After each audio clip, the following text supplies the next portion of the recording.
Hello, everyone. Welcome to the 6th lockdown event for the MS Doug United. So really excited to have everyone here, and for those tuning in all around the world, it's great to have you. I'm just going to assume all the sound and pictures will work and watch the chat. So I hope everyone's had a good day. For those of you who are living in the middle time zone, sort of 0, and those who are ahead are having a great evening. And for those sort of still catching up with the rest of the world, I hope you guys are having a pretty good afternoon.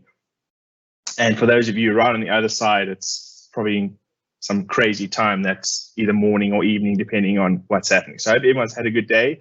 And if you didn't, today is going to get better because we've got some really exciting stuff coming up.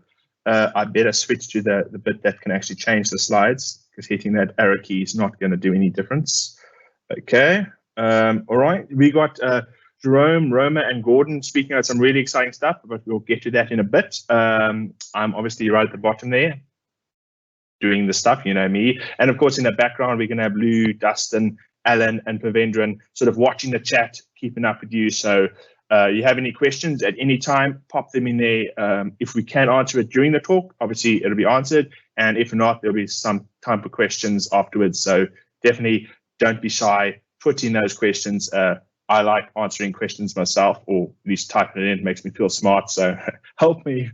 So but before we get into what's happening today, let's have a quick look at what's coming up and what sort of happened just this week and the next couple of weeks. Some really cool conferences coming up, so definitely exciting stuff to sort of keep your eye out for. So what's happening? It's nearing the end, but it's still going on right now this week. It ends on the 26th, I think, where they will announce the winners. A pretty cool sort of initiative by Microsoft, along with some local partners and other community around the world as well. Sort of as part of the whole pandemic, everyone's worried about the COVID, who's getting sick and all that. But what's also happening under the scenes, due to the changes in things that people have to do, there's sort of an increase in gender-based violence. So it's really great to see Microsoft, along with the partners on the ground, putting together a little hackathon to see how you as developers can make a difference. You don't know what's going on always around you, and by the people taking part in this, you definitely are making a difference. So it's really great. And for those who are involved, thanks for getting involved. And I hope that some of you win, and I also hope that you can change some people's lives. So yeah, awesome. And of course, I hear that Roma is basically running this whole thing. So definitely check out Global Biz Apps Day. We're talking like all the stuff that you would use in a business, whether it be the Power Apps, the Microsoft 365 or Dynamics 365, all the stuff that you will use in a business to be to basically grow your business, help your customers be more aware of what's going on, how your customers are feeling, enhancing the experience for your customers, and definitely make your business better. So definitely head over to the Eventbrite, sign up, get some tickets, and I'm sure there's something in this list that interests you. If you're a developer, there's definitely something in the Power Apps, whether you are, just doing a no-code solution versus Azure and Office 365 integration. If you have a developer and you've got a product, so definitely, there's something there on the developer side. And for the Dynamics 365, there's all the different things that you can get involved in and learn about and grow and meet with people. So definitely go sign up for that. It's coming up real soon. It's literally 10 days, according to my clock. Also, now this is where I sort of start to get a little bit fuzzy feelings inside. .NET, I love .NET. And there's a summit for this. We're talking like all the cool stuff is happening. This is originally done by the Xamarin. You can head over to monkeyfest.io. And people like James will be speaking there, and a few others as well. So definitely go head over there and sign up. It's a free online conference, and I'm just going to get that slide up here. So yeah, so definitely go head over there. You will know some of the people from the Xamarin team, as well as other parts of Microsoft, and even some people in the community. So definitely I expect to see your tweets live as the event goes on. So that's happening really soon. So definitely go check that out. Right, there's another Xamarin thing coming up. well, it's almost Xamarin, but Xamarin's in there.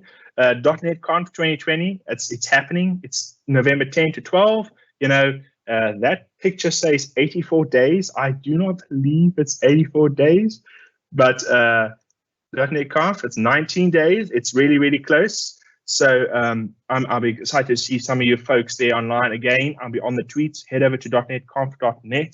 There's some really cool things happening. I'm just going to give you a quick preview. Where's that schedule? No, the schedule didn't load. You know what? It doesn't matter because everyone, you see, I get distracted by exciting stuff. So definitely some cool stuff happening there. So go head over to that URL and join us with the community and learn all the cool stuff happening with .NET. And for those of you who love Africa, such as myself, one of the greatest continents, and South Africa is one of the awesomest countries in the world. That's a word.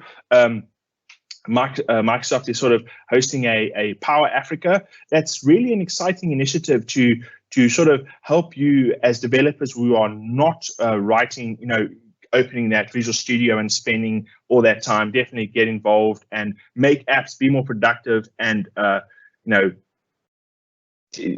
starting to be able to be productive and develop things for your company, or start developing things for your company that allows you to grow your business or make yourself more productive. So definitely head over to Power Africa. Lots of cool Power apps and Power things happening there. So that's exciting.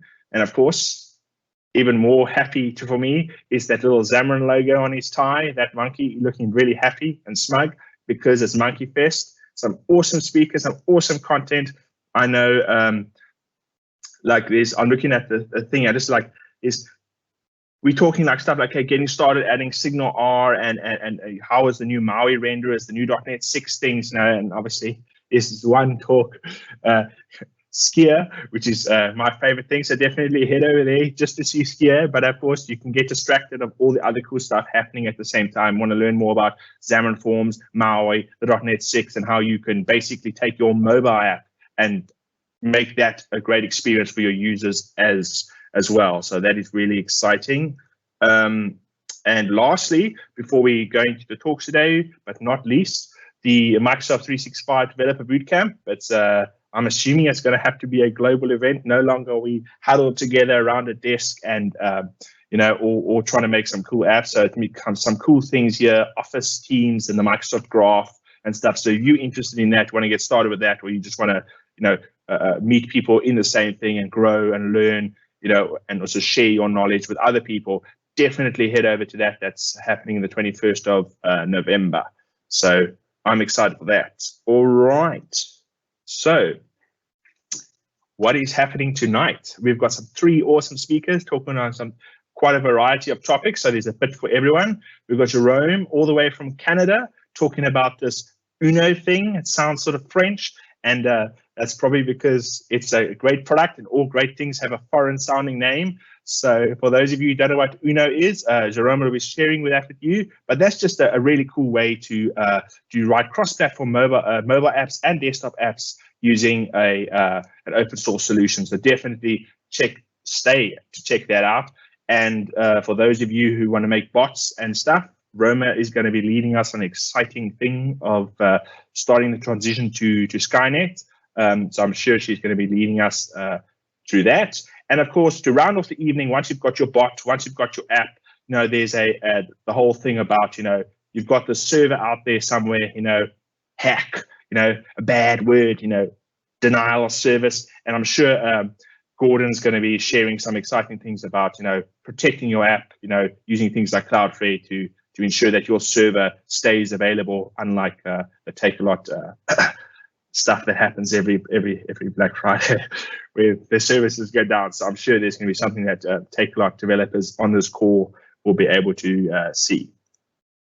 All right. For those of you who want to ask questions, there's a little thingamajig right over there. You can click on, and you can ask questions at any time. So do not hesitate to throw out your questions. And if you've got something that you're excited about, you can just go there, type in and say like, oh, great topic, I want to learn more about this. Where can I find links? It doesn't have to be specifically for, asking the speaker. So definitely engage that way. And finally, after the three speakers are done, it's not over yet. We usually would go out and grab that burger and chips and whatever else outside the room. Well, we can't do that because you're not allowed to be in there. So we definitely can head over to our MS Doug networking event, and you can chat there. If you have any questions for the speakers again, you can speak at any time. So without further ado, I think this is supposed to be after the talk. I'll be handing back over to Jerome to take it away with Uno. With the Uno stuff. Excellent. Thanks, Matthew. Great presentation. So I'm going to be sharing my screen so that you can all see what I do have to say. So that should come up soon enough. And let's give it a few seconds more, and that should be good. So my name is Jerome Laban. I'm from Montreal. I've been working on the Uno platform for quite a while. I'm the CTO of the Uno platform. And I'm going to be talking to you about all that the Uno platform does, and we've been busy for the past few weeks and months, so lots of things to share now. And so, what are we doing basically?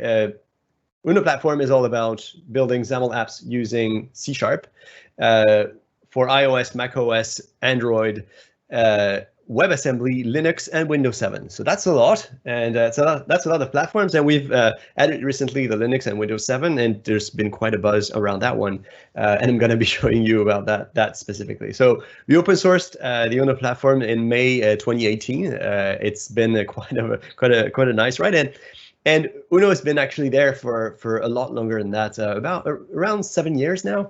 And we worked on that as part of Inventive, the parent company for the Uno platform, for creating applications for our clients.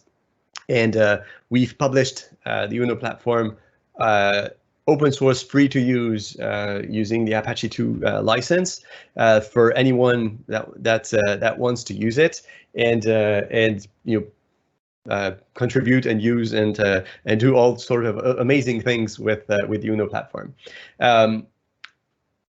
And before many of you will ask, where does your money come from? And well, it's basically based off of the fact that we're using the Red Hat model. So persons that want to influence our backlog and work on issues specifically can contact us and have things worked on more rapidly than just the issues that are open directly on the Uno repository.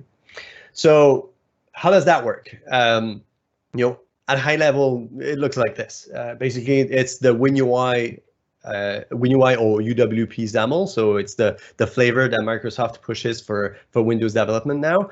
And Uno platform is not present on Windows, so we're not doing anything specifically, at least on Windows 10. And Uno is all about doing taking that XAML and that C# that's all the same, and reuse all those skills and go over to the other platforms. So the web using WebAssembly, iOS and Android, and macOS and Linux for the additional platforms. And the important part is that your application is, the goal of the Uno platform is for you to be reusing your development skills, whether it's from C# or XAML, by developing your app mostly on Windows, up to, let's say, 95%, and then use the underlying platform-specific features that you can use, that are very specific to the platform, and you don't need to do anything specific other than just go to the platform and develop that feature. So, for instance, let's say if you want to do in-app purchases or things like that, then you can do that directly using the underlying features. So that's the Uno platform, and underneath, depending on the platform, it may be either Mono or Xamarin Classic, or it can be also the .NET Core. So where we're talking other platforms, .NET 5 now, and we're basically relying on the shoulders of giants that have been developing awesome platforms for .NET. We've also added the support for Linux recently, and it's always Uno, and we're using .NET 5, the power of .NET 5, and the amazing work from Matthew that has been adding lots of support for ARM64 and for Raspberry Pis and Linux devices. So that's pretty awesome, and we're really proud to have the ability to make that work properly for users. And we've been adding interesting applications for you to test on Linux and other platforms. And there's one specifically that I'm going to be showing you later on about the Linux support. So how does it work in details? Uno platform is about implementing. Uno platform basically provides you the whole Surface API for UWP and WinUI. So when we're talking UWP, we're not actually talking about the container model that's on Windows. We're talking about the UWP API. So it's actually a mix, the combination of two APIs, the WinRT APIs and WinUI APIs. So the WinUI APIs is all about stack panels, grids, text blocks, bindings, resources, and things like that. And the non-UI APIs that come from WinRT that are file access, geolocation sensors, contact pickers, and things like that, that are not relying on actual UI elements that are provided by the platform.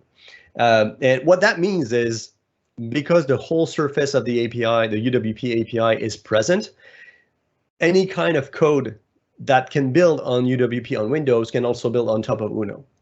And that means that libraries that have existed that already have the ability to provide UWP support, like Prism, RX, .NET, Windows Community Toolkit, Reactive UI, even Skia Sharp for that matter, that had a UWP support, also can provide features that are based that provide support for Uno and the platforms that Uno supports, including Linux, without changing code, or very small pieces of code depending on what Uno has been implementing.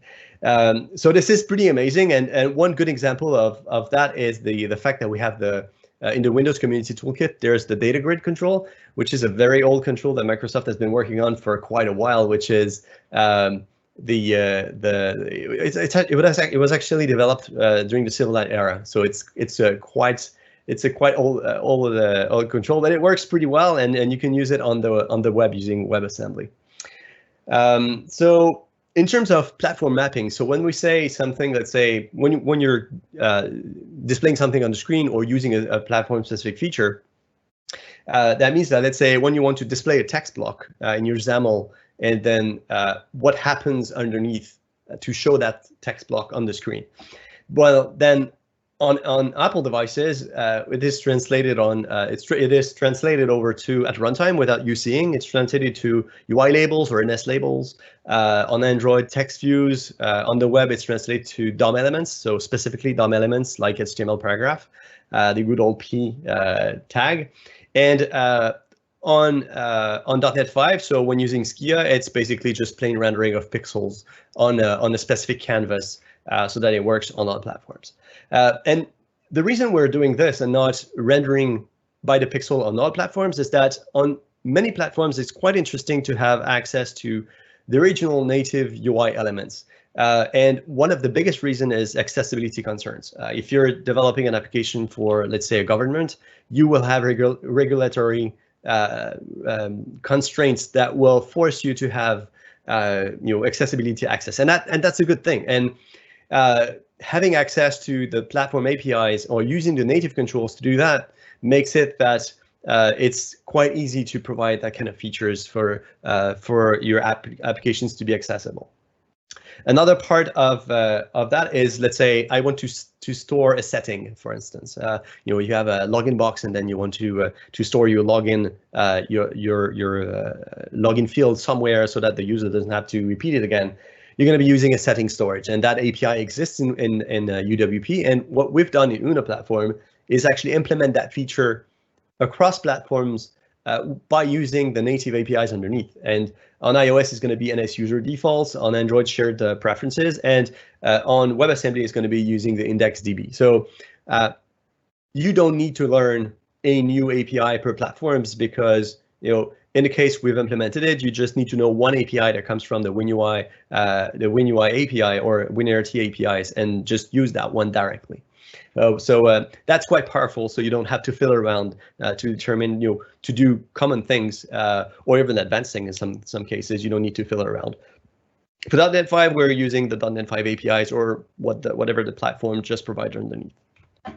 So I'm going to be showing you how that works.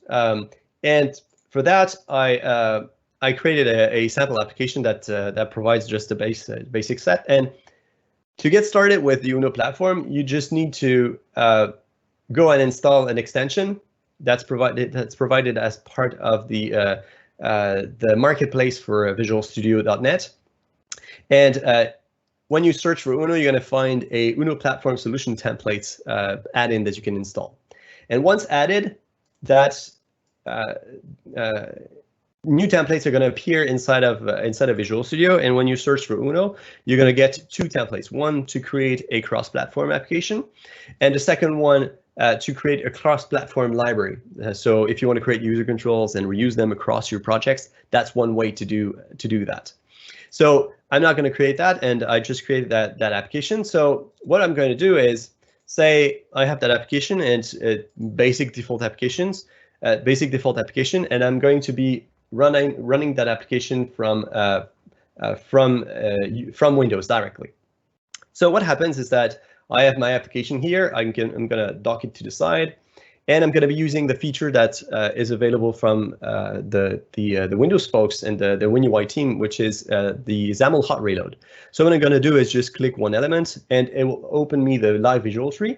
I can click on those buttons and then open the file here. And what happens is that if I change the files, then the content just opens there with new stuff. So if I type in anything, it just updates right away. So this is pretty cool, and it allows me to just iterate on my applications to do things very quickly without having to change anything and not recompile, because that can take some time.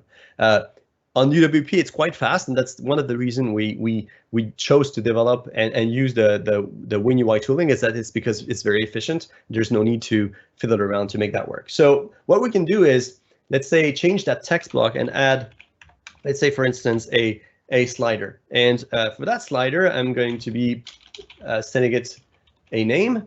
And instead of the text block here, so you can see that my slider has just appeared.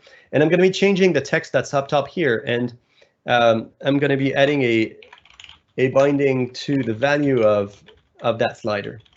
And what happens is that right away, without saving anything, you can see that there's still the little star at the top. Without saving anything, the UI changed and the binding updated right away. And that's pretty powerful, because that means that even with bindings and you have data and complex data, you can just change that right away, and it updates properly. So now that I've done this, I can go and, let's say, go to WebAssembly and go and build that project and just try to deploy that. So what happens is that when I press Control F5 to run the project, there's a website that is being created using Mono for WebAssembly. And it's going to be creating a website, deploying a few things like all the DLLs and all that are part of a website that's built with WebAssembly, and I'm going to be showing you that right away. So there's a few steps that are running to make that run properly. And once it's done, I can take my browser and put it to the side, and my application is behaving in the same way that I expected, because when I developed it on Windows, it behaved that way. And I can see that, well, let's say I don't want that background to be that one, so I can change it and say that my background should be red, for instance. So I can change that, and my UI, it just updates right away. Or I can change, like, for instance, the margins, because it's not the right one, and I want to add so maybe 5 is not big enough, but let's say 50 for that margin, and it just updates right away. So that's one of the powerful things that can happen with the Uno platform, and that debugging that's a hot reload feature that happens to work there. And it's the same thing for the other platforms. So I have another project here. Same thing. It's an application that runs Skia this time, and I forgot to show you the structure of that application. So when we look at the structure of that application, we have here a few different heads that are running for that. So we have the WebAssembly project, a UWP project, macOS, iOS, and Android, and the actual code of the application is actually in the shared project. So everything's located here to be reused by the other projects. And what happens is that most of the other projects mostly don't have anything in it. It's just a few utility methods and platform-specific files that are needed to create the applications, but that's pretty much it. The rest happens to be in that project. So I was talking about Linux a little bit before, and in that project, that's a bit enhanced, and there's actually more projects in there. There's a Skia one, and there's a WPF one. So I'm going to concentrate on that one. So the Skia GTK. So this is a project that uses the Skia rendering backend, and what we can do is run that application on Windows. So the same thing that happened there, I'm going to be using that same main page.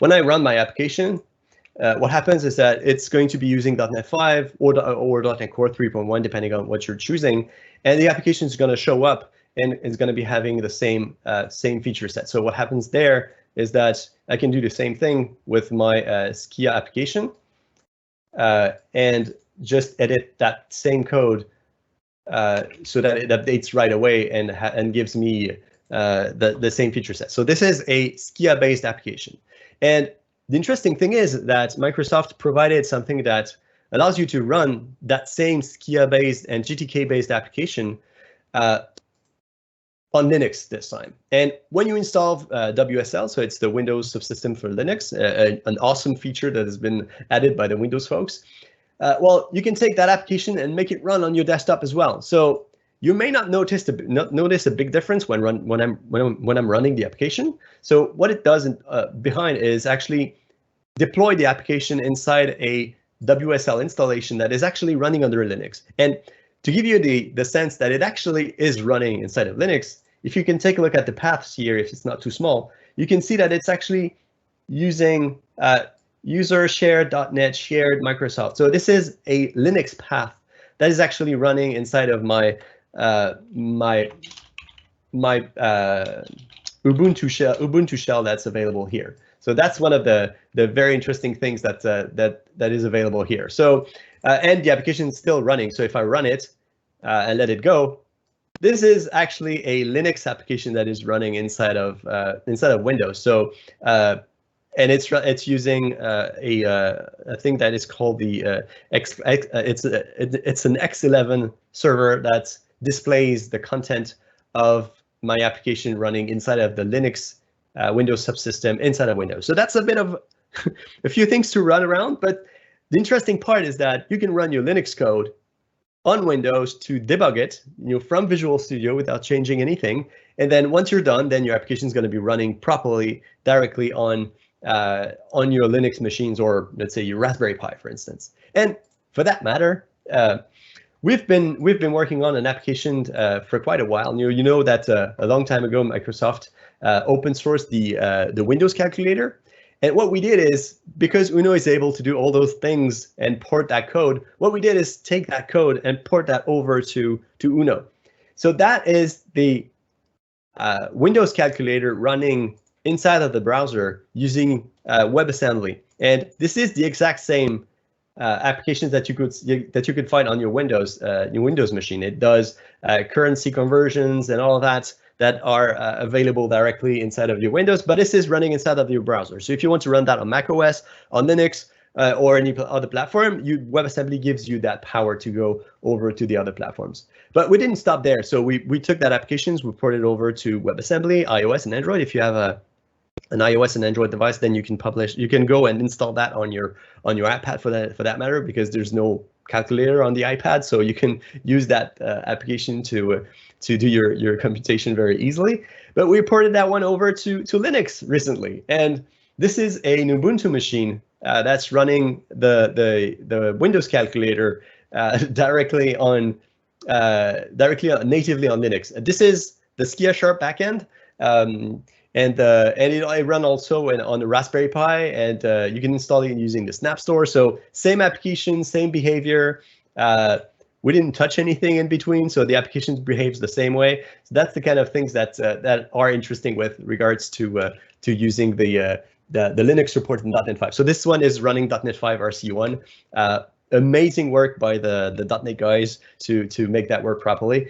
And you know, we didn't do anything. It's just porting it over to Linux, and it just works. So it's quite amazing. So that's that. So that's the for the small demo for how Uno works and what it does.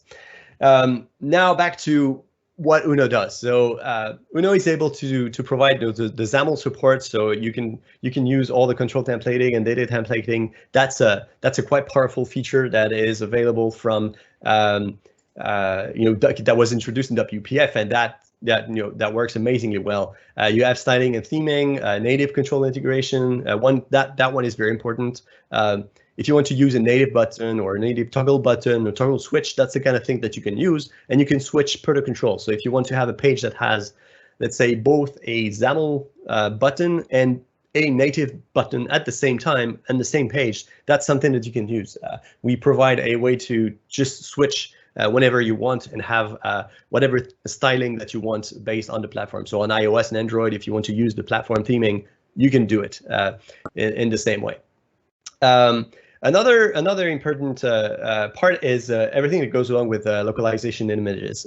The calculator that I've shown you a bit before actually uses, it provides 64 localization languages for that application. And because of Uno, we were able to just take the one set of files that was coming from the original source code from the Windows calculator and port it over to all the other platforms. So that means that there's nothing to do to add a new platform, add a new language there. It's just available right away. Same thing for assets. You can use assets with all the scaling and dependent and densities that are available for all the devices that are available for iOS and Android and the others for that matter. Another thing that we provided recently is the addition of the Fluent UI design language. This is something that comes from directly from WinUI 3 and WinUI 2.4. So we ported that over to Uno. So you also have the ability to use the Sego MDL font. So all the symbols that you can see on the side, it's something that we've ported over and put open source. So that is available inside of Uno applications. So it looks the same on all platforms. And we also provided the material design system for Uno applications and UWP applications for that matter. So you can actually take that package and make a material applications running on your devices and on Windows or the web or Linux to get that running. And to give you an idea of that application running, I have that same application running inside of the browser. This is that one. And so you can see that the application is actually providing the material styling here with all the animations and fancy things that are provided by the material guidelines. But same thing for the Fluent one. So with the rounded corners, if you're familiar with all the Fluent design guidelines, you can see that it behaves properly and looks like what you would expect with that. And you can change, in the same application, you can change between material and Fluent. That's possible if you want to. Not that may be something that you want to do, but it's something that is possible.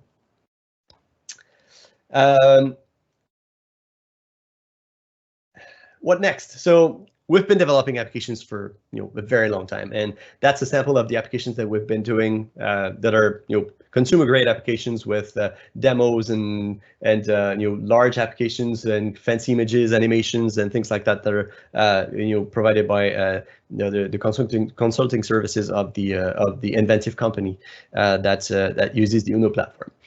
So that's to give you a little bit of an idea. I'm going to be touching a little bit about WebAssembly, and when we're talking about web and desktop and mobile, and the web is quite quite popular lately. And the biggest problem about all that is that you get native performance and when running directly on the device, but you may want to not have all the stores that are causing you trouble because you want to publish anything that you want, and it may not be possible because of whatever Apple or Android or Microsoft rules are providing. So that's the kind of thing that you may want to have to balance. And so having to choose is complex. And one thing that has been moving a lot lately is everything that goes along with WebAssembly. Oh, my slides are a bit inverted. And let's say, so it's a little bit better. So if we do that, we can take a look at what WebAssembly is. And WebAssembly is the answer to making applications run on the web without having to install anything. And that's quite powerful. And it's very different from what used to be the plugin hell or anything like that was having with Silverlight and Java applets and all that. So WebAssembly is about having the ability to run any kind of language directly on the web. And it's a low-level bytecode for the web that has a textual representation that's not very useful here, but to show you that it's kind of like assembler and not very interesting, but it's a compilation target for any language, and it can run on, it's pretty similar to what x86 or x64 ARM for that matter, and it runs a lot of languages like C#, C++, Java, Rust, Go, and there's not a day without any new languages that actually comes up to add support for it. I think Swift was one of the latest that added support for WebAssembly. So it's a quite dynamic space, and it's quite interesting to see that all the browsers are supporting it, and they've been doing that for quite a while. And the main point is nothing to install. Performance is also a very important part there, where when you're parsing JavaScript, there can be issues with the fact that you may have issues with splitting the parsing and executing of the code. Running WebAssembly code is really, really fast because it's something that was baked in, and there's no interpretation of a textual language that has to be done, just WebAssembly directly, and that's quite amazing. You can mix and match languages. There's also language security. It's the same sandbox of the web. You don't have to do anything very different than what JavaScript is doing, and you can trust a WebAssembly app, because if you trust a JavaScript app, it's going to be doing the same thing as your JavaScript app, and it's not repeating all the errors that were there before, especially with regards to Silverlight. It's also not just for the web. Lots of people are using WebAssembly for other things, and people are using it to do contracts for cryptocurrencies. So it's quite amazing, quite an amazing field there for developing. There are quite a few use cases. People have been building AutoCAD, Unity, Emacs, or even running Windows 2000. I'm not going to be doing the demo for that, but if you search for Windows 2000 a virtual machine for WebAssembly, you're going to find that out, and it's pretty amazing that you can run a Windows 2000 inside of a browser without having to go outside as an SPA. Another thing that's very interesting is that you can actually run C# directly inside of WebAssembly, and thanks to Matthew, it's now first-party support. So it's pretty nice to see. I'm gonna be just giving you a demo of that one because it's quite amazing to see. What's done here is that the Skia library that's built by Google is built to WebAssembly directly. And what we're doing here is using that library from Mono directly, and we're interacting with it through Skia#. So this is actually the sample that's in the Skia# repository, and that gives you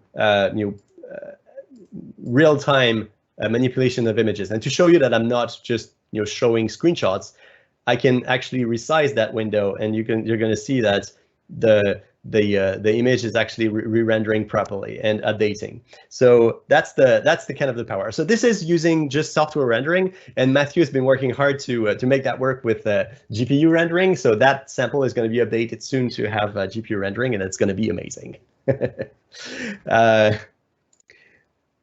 Next is Zamoja Reload. So I've shown you that. It works on many platforms. It supports partial reload, and it also works on environments like Gitpod or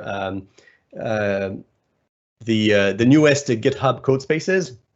So this is pretty amazing to see. So you can develop your app completely inside of the browser using a Gitpod or GitHub code spaces, and you don't have anything to do to make that work even better.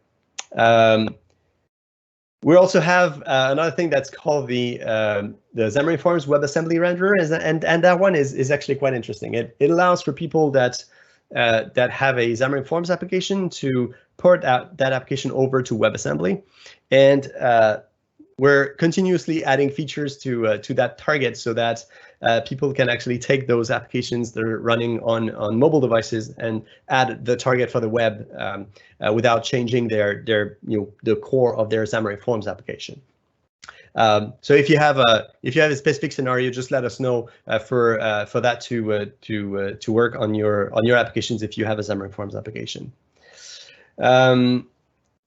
Next is UI testing. We have a framework for doing UI testing. That one is very important. It's actually a framework that we use for Uno itself to make sure that it actually works properly and we're not introducing too many breaking changes. It works on iOS and Android and WebAssembly using Selenium. And we're going to be adding Skia and WinApp driver support quite soon so that we can actually test also the Windows applications the same way. So Gitpod, hot review, and contributes, because of the fact that we're able to run WebAssembly application directly inside of the browser. That means that everything that goes to VS Code and that runs inside of VS Code and runs in the GitHub code spaces can work directly. And you can look for that button here that's called Review in Gitpod and open PRs that are go to PRs that are open on the Uno platform repository and just go and test the application right away. And that makes it, we're calling that live reviews or hot reviews. There's no good name for that at this point, but it's quite interesting. And the idea is that building the Uno solution itself takes about 15 minutes on that kind of machines. And with using hot reviews, when you click on that review in Gitpod, in a matter of seconds, you have an environment for which you can test the PR's changes right away without having to wait for 15 minutes for the thing to build. And this is quite powerful. So you can test directly your website inside of your browser without having to install anything. This is quite amazing.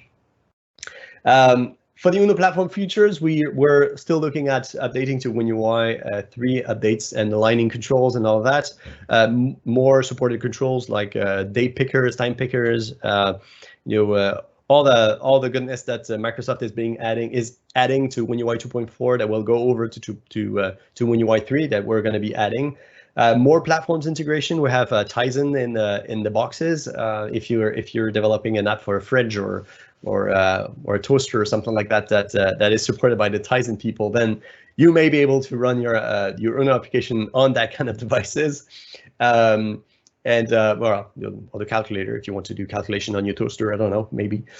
So that kind of things that may be interesting for that, and also improve performance. So all the .NET 5 wave and range of improvements that the team has been doing for .NET 5 is going to be very interesting to have, and we're going to be benefiting from that, and also going to .NET 5 for WebAssembly, because Uno is still using the Mono runtime directly, and it's not using .NET 5 yet, so we're going to be going to .NET 5 as well for that, and benefiting from the whole ecosystem.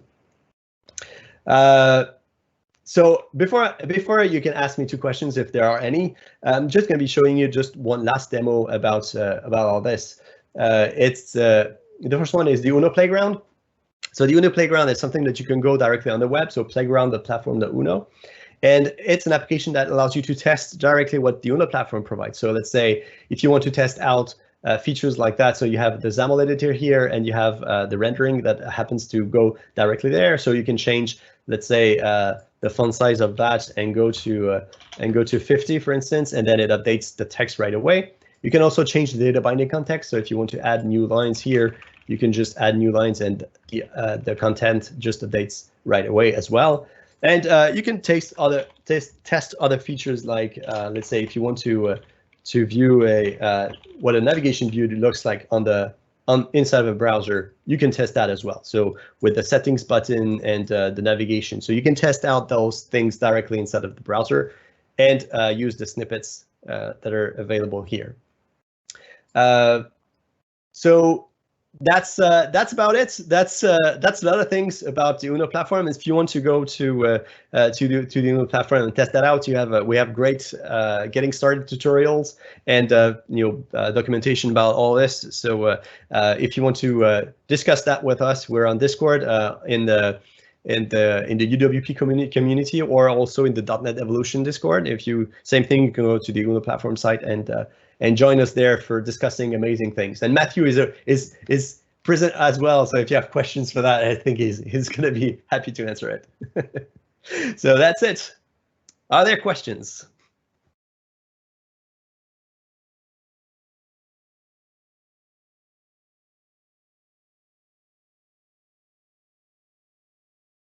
Okay, I see that in the publish it was asking questions session. Okay.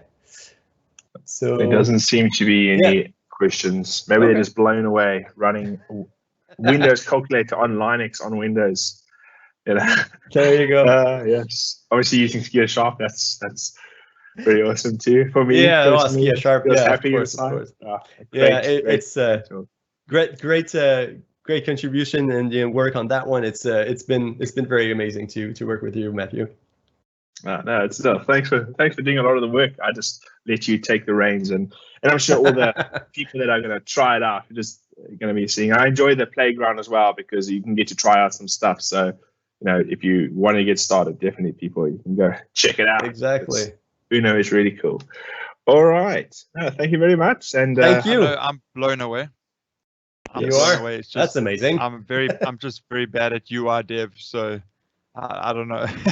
Or you put material or Fluent there and it's going to look fine. Oh, awesome. I should do that. That was awesome. Could I ask a question? Yes. For those starting out learning development and things, what would you say, should they start Xamarin Forms or should they start Uno platform? Well, it all depends on the background that you have. If you're coming from, if you have an application and you know about Xamarin Forms, then you can go over to Xamarin Forms. If you're more familiar with WPF or WinUI or Silverlight for that matter, Uno may be a more interesting option. But it's all based on the same thing underneath. It's all about using Xamarin and Mono. So choose whatever is of interest to you, and it's all about flavors now. You got Maui that's coming in with new ways to develop. You got Blazor that has mobile Blazor bindings with the Razor syntax. So it's all about mixing up, and there's also the C# for markup that new syntax with all C#. So it's all about preferences. So you may not be familiar with the XAML directly, but you can use C# directly, or you may prefer XAML because you know about it. Then choose whatever is the most appropriate for you. Oh, that's good stuff. I like choice. Thank you. Choice. Yes, Everyone's different. Choice is good. Thank you. Choice is good. Sometimes too many choices. Well, pick the wrong one. Okay. All right. Thank you very much. And we're probably going to hand over to Roma now to teach us how to basically start Skynet with bots and all the other exciting stuff. So go ahead, Roma. Take it away.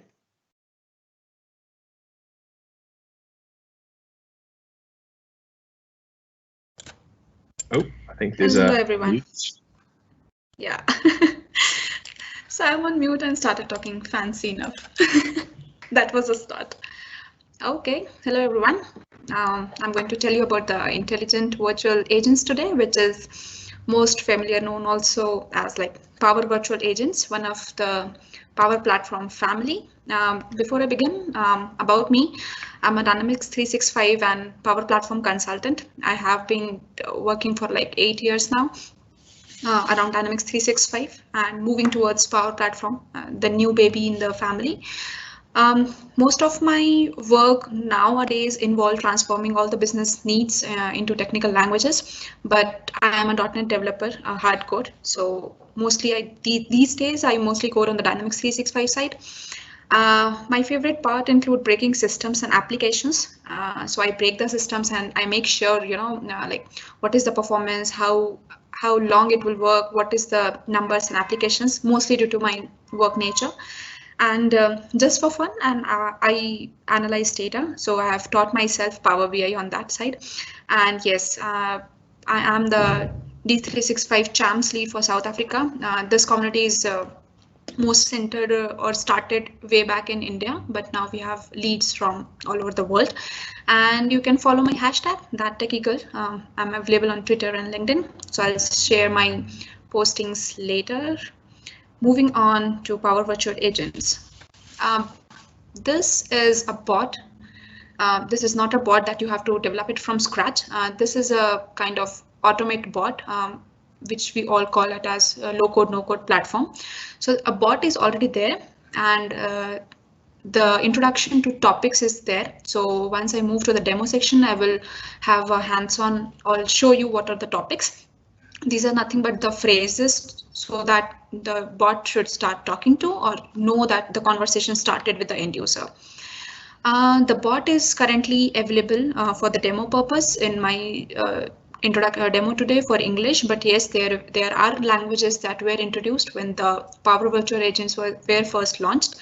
And now the new languages are also coming, including Chinese, Hindi, and whatnot. Some of the languages are still in preview version, so make sure not to use preview in your production environment. Even not any of the preview should be used in your production environment unless and until you are 100% sure of it. So moving on, if you want to see what are extras in bots, you can add conditions. So you can split your condition, and I'll show you that today. There are variables that you can use in Power Automate or and move to the Power Apps family. And then you can again customize your own bot. When I say customize your own bot, what I meant is right now the bot that I'm going to show in the demo today is waiting on a user confirmation.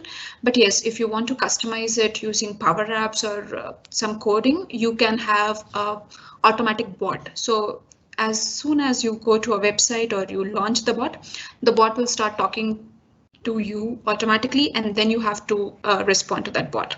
Finally, you can of course test your bot before publishing it to your from sandbox. That I mean dev instance to your UAT or testing environment, and of course before production going live. There are also analytics to see how your bot has been performing, whether or not your bot is able to answer all your queries. The analytics section is most helpful these days in the bot to know whether your user topic or your bucket of questions that bot know or has been predefined configured, should you add more topics to it on the analytics side or not. As per my knowledge or as per my hands-on experience on the entire Power Platform family, Power Virtual Agents are one of the easiest to start with. And just if you are looking forward for a change or just to want to have your hands-on with the bot, this is your starting point, I would say. And the Power Apps will still take you some time, but yes, Power Virtual Agents are like within seconds you would be doing it. The manual bot and the automatic bot that I was talking about, the manual bot is the conventional bot with which the Power Virtual Agent started. And as I mentioned earlier, this always waits for a user on the end user to start your conversation. Whereas on the other hand, the automatic bot, where I mentioned about customizing your bot, this was launched this year in April 2020, and it will start the conversation as soon as it is launched. So it will not have the user to wait. It will just start talking to you. On some references and study materials, we always have the official blog of the Power Virtual Agents, and then we all have a community page. So each Power Virtual family, Power Platform family has got its own official blog and a community page. So these two are for relevant mostly for the Power Virtual Agents, for the bot related stuff. And if you have any ideas, you want to present anything, or you want to submit anything related to bot, you can of course go back to your community page and submit over here. Whatever I have read and what I follow for the bot is my go-to blog is from the MVP Prashant Shukla. He's from Australia. He has done an entire category or section on the Power Virtual Agents. So I follow his blogs, but yes, there are more blogs. And of course, videos. I don't follow videos a lot. I usually read the blog and then go. So this is my go-to blog. And yes, like we have Power Apps in a day, so we also have Power Virtual Agents in a day. You can find it at aka.ms and PVA in a day package. So if you want, you can just install this zip and extract and start using and make your own if you want to refer to the Microsoft one. Let me go to some hands-on materials now. On my screen currently, this is the official website for the Power Virtual Agents. If you want to start doing your trial instances, you have to sign it here. And if you have an official account and a license, if not, you can of course go and try free option. So this is how I have done it for now. I'm of course using a trial instance. So as soon as your trial instance is logged in and the bot is ready to use, you will end up landing here. I am currently on the home page. There's a left navigation pane, as we call it in my terminology.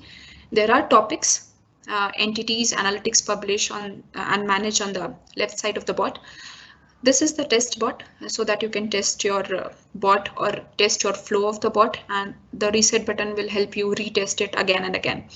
There's a track between topics. I will come back to this point in some time. On the right hand side of the dashboard, we will see there are some topics, how to publish your bot and monitor performance. If you go to this sections, it will open up that particular section for you and you can have some reading. If I scroll below, there are some reading materials available here so that you can do it. And if you have some queries, you can of course ask to the community directly. And this is the idea forum I was referring to earlier. This is the new part which has launched also, so that you don't have to log in separately to a window to ask any community questions. You can ask the community directly from here. Similarly, you don't have to log in separately for the idea section. Let me quickly go back to the topics, which is the main. So if you see here, let me just, yeah. There are some topics which as soon as you create a bot or you log into a trial instance, you get. There are 5 bots which are user topics, sorry, and there are 8 system topics. The topics are nothing but, let me just open and show it to you one. Topics are nothing but, you know, the phrases that which with the bot will trigger. So for example, for goodbye, this is the name of the topic that was given and a small description if you want to give it. The triggering phrases that will trigger this bot would be bye for now, bye until later, okay. And if you want to see what is inside this, you will always go to the authoring canvas. Now, if I go back, there are different system topics available. So let's say my conversation started from a greeting. I would say hi and start my conversations, but in between, I want to say no, I want to quit or bye for now. Okay, because I ended up in some discussion immediately. So the track between topics over this side on the left side under test bot, what it will help is it will allow me or my bot to jump from the greeting canvas or the greeting process flow to the goodbye process flow. Okay, for today's demo in the user topics, there are some topics so that you can do your hands-on immediately if you don't want to follow any YouTube channel. So you can read this and do it on your own. The status over here will tell you if the bot is on or off. So this one, ask question, was the bot I created for today's demo. This was the name I did. You can always update it, the description of the my bot, and what will be the triggering phases. So if I want to test this, I would have to start by like what is virtual bot, what is Power Virtual Agent, tell me about PVA. And this will lead to my bot to start conversations. You can add as many as different phrases you want. This is a triggering phase, okay? And if I now want to go to the authoring canvas, and authoring canvas is nothing but the process flow of your bot, how to see. So this is my phases, the triggering phases which I have added, okay? This is the message. If you see here, there's a plus symbol. If I click on it, it will ask you what you want to do. This is nothing but it is asking indirectly what you want your bot to do once any of these questions has been asked. So you can either ask a question back, you can call an action, or you can show a message.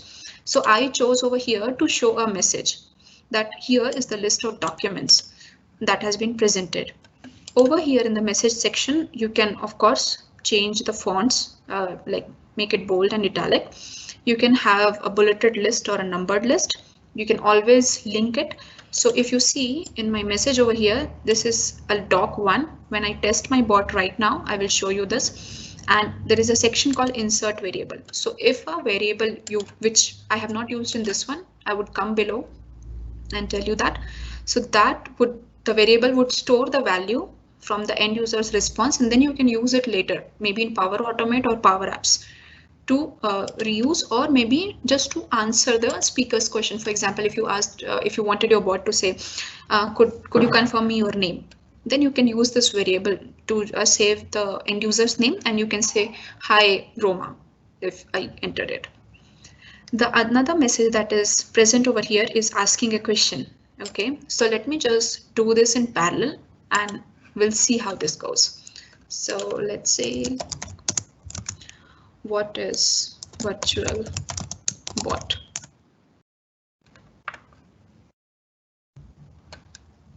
And this was triggered. So if you see, this is, I am testing the bot. This is not live. I have not published it yet. So whatever message I have published it in the message window, it was sent automatically.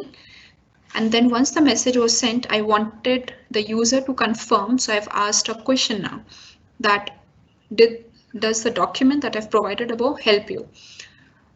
The point to be noted over here is you can ask any question. You can rephrase this question. I have put it in very simple language for today. And then you can have to, if you want to identify the answer patterns, there are multiple options like multiple choice options.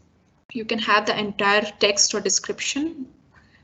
If there is an age, these are some predefined fields which I will cover under entities: age, boolean, city, color. So these are some fields that you can use, or I should say the data type.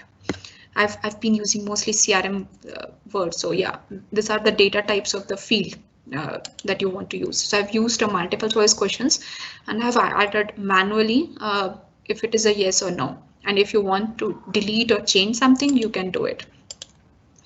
Also, okay,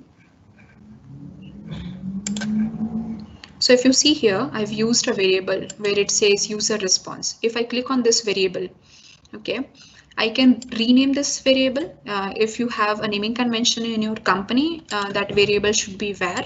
So you can always use var, or if it is var underscore, please follow that naming convention. I've not done it for today. I wanted it as a text, so it was done. On the usage section, this will define on how long you want that variable to be available for your use. So in this one, I've limited it to this particular topic only, that ask questions. But yes, if you want, the track between topics will come in picture if I would have done the bot any topic, so that anyone could access this particular channel. So let's assume that any end user is talking to a bot and suddenly he asks in mid that what is virtual bot. So he can jump to this process flow and can guide the user. This is more or less kind of Siri, but Siri or Google Home is a bot with a voice. This is more in a typing one without a voice. So I'm closing this one. If I go here, I've used now the condition variables. So condition is used basically from a logic perspective, that if this document helped or not. If it is helped, I will say yes, and it will follow the path. So if you see over here, it will say thank you and have a good day. Did that answer your question? So what I've done is I've added a condition. Okay, since it was a text field I was using, so I wanted, and with a yes, no. So what I have segregated is what should happen if the user entered yes, what should happen if it is a no, and what if this is a extra one. And what if there is no value, or if you want to add a separate leg to a no section, you could do it. If you don't want it, you can simply delete it and the bot will stay as is and there is no change on that. Okay. What I did is, if it was yes, I wanted to put a message of thank you and have a good day and then end conversation. This is where the bot will go and it will go back and you have to reset everything. Okay. If I say no over here, that I don't want to end the conversation, so the bot will automatically say, and now you will notice on my right side that the topic is getting updated, okay, and is back to this one, and this topic is confirmed failure, or that this process flow is a confirmed failure, which is not mine. And it will get you an option of talking to an agent or rephrase. I'm going to reset this bot because I want to go back to my topic and start asking questions again. Let me load it again. Okay, so this is nothing but a process flow, but yes, you have to be very specific on what you want the bot to do. This is one of the scenario where you would use a bot where user asks repetitive questions. For example, if you are a student, okay, and you are asking continuously to your let's say admin department, when is my school fees due, when is my exams coming, when will be the result out. So these are very often asked questions that the admin department will get it. So they can easily create a bot and put the dates, update it, so that anytime a user comes, they can segregate the questions. This will help because you are not the only student working for them. So this will help them to segregate the queries and have a faster turnaround time in getting the response. Similarly, if I've done it a no, I can always ask a question, okay, and this time I've used the entire response to reply. And let me just quickly go back and let's say if this copies. Over this, before I forget, this is a doc one, and if you see within the links there is square brackets. So this was nothing but when I clicked over here, let me just reset it quickly. When I clicked here, there was a link option coming. So what I've done is I clicked on the link and I've clicked on the link and I've marked it as document 1. So that's the reason it was coming like that. So I've just copy pasted again. I want to test my bot. And if I say, does this help? Let's go to the negative scenario. You have to be very careful in what you're saying or responding, because remember, this is a bot. Your end user must know that they are talking to the bot just to have the expectation set. Otherwise, the end user will feel that the person does not know anything. So it is always better to have an introduction of the bot saying, hi, I am a bot, which I have not added over here for the demo purpose. But it is always as a best practice to have a conversation going, hi, this is a bot. Let me know how can help you. This is a no, and let's go to this section today. Okay, this is a text. Okay, what I've done is if I respond to this particular segment, which is Power Virtual Agents Community, it will tell me this link, the Power Community link. For rest of the any conditions, it will say, sorry, I don't understand. Can I transfer your bot? So this is a straightforward. I would say no. Let's say I don't know. And this is my typo as well. So if you see, there are two checks. The checks always will say yes, it was passed. The bot passed the test messages or the flow. And then again, it is asking, do you want to transfer it to your agent? In here, when I create a new topic right now, I will show you how to have this setup done. So I don't have to take you all the way again. Over here, if they want to transfer it to agent in the sense that this is a explicit call that the end user is making, that yes, they want to have a discussion with a live human agent. In this case, your bot could say while transferring the agent call that I did not understand the human query. Over here, this section, you can use this data or whatever the response you have got for the agent message, you can pass it over here. Usually we pass it to Dynamics 365 because we mostly use on that, but you can use your Power Automate over here and have that query or the description from the end user, use it anywhere across it, because Power Automate has got more than 200 connectors now. If the end users say no, you just can end the conversation.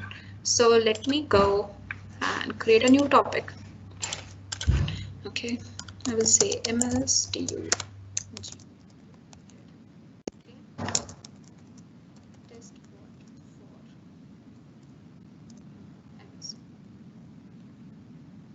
Trigger phrase. Let me say not hi community, otherwise it will trigger my another phrase. Okay, let me just do this for now. I will go to the authoring canvas. Okay, so you will see it will automatically save your topic first, and you don't have to go and save it first and then go to the authoring canvas. So the topic was saved. You will see that as soon as the topic was saved, this will come, the trigger phrase. So if you have like more than 5 or 10 trigger phrase, everything will be listed down here, and it will give you to test your bot in parallel. So you don't have to wait for the development to finish over here and test it. This is like a that's why it is called a low code no code platform. So let me say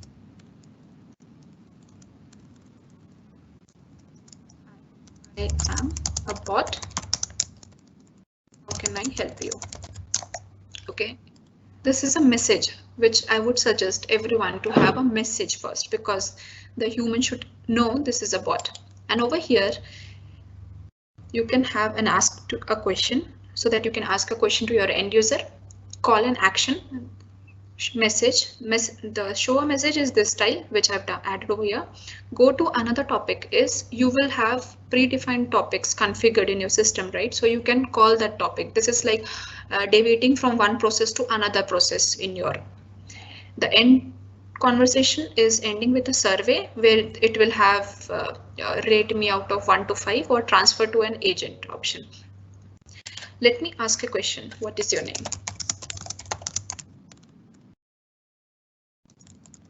Okay. This is like a person's name. So let me see if I have a person over here. If you see, I have a person name, so I'm adding it. On the variable side, I want to see end user name. Oh my goodness. And I still want this to be in a limited scope, so I'm not changing it anything. So I'm saving it and closing the variable. Okay. Now if you still want to see if this works, okay, the bot will be reset again on the test bot side, and once it is done, you can say hi community as soon as you tap it, and it will come. So you know step by step that whatever work you're doing, it is also getting tested. This is nothing but what we use in .NET terminology or other framework is unit testing. So you are doing it in parallel and also seeing the result.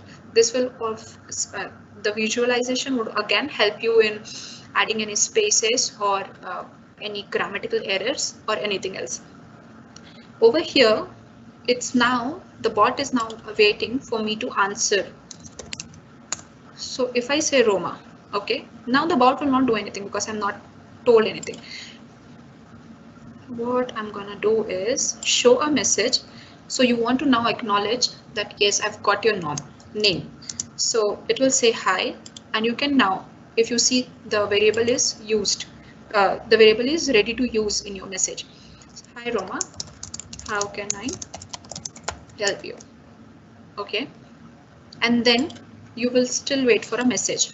So let me reset it, since this save this again so that we can use.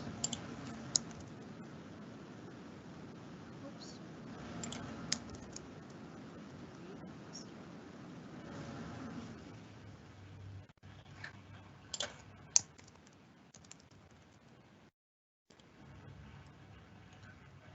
And if you see here, that variable took my name. This is kind of a personalization. It is more advisable to use personalization to give the feeling of your the end user that even though they're talking to a bot, they still feel the connectivity that they feel for a human person. Okay.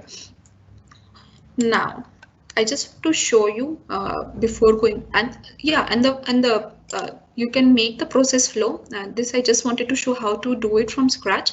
You can have your process flow as long as you want, or how many process do you want to merge it through? I mean, how many different topics you want to call it in terms of a Power Virtual Agent.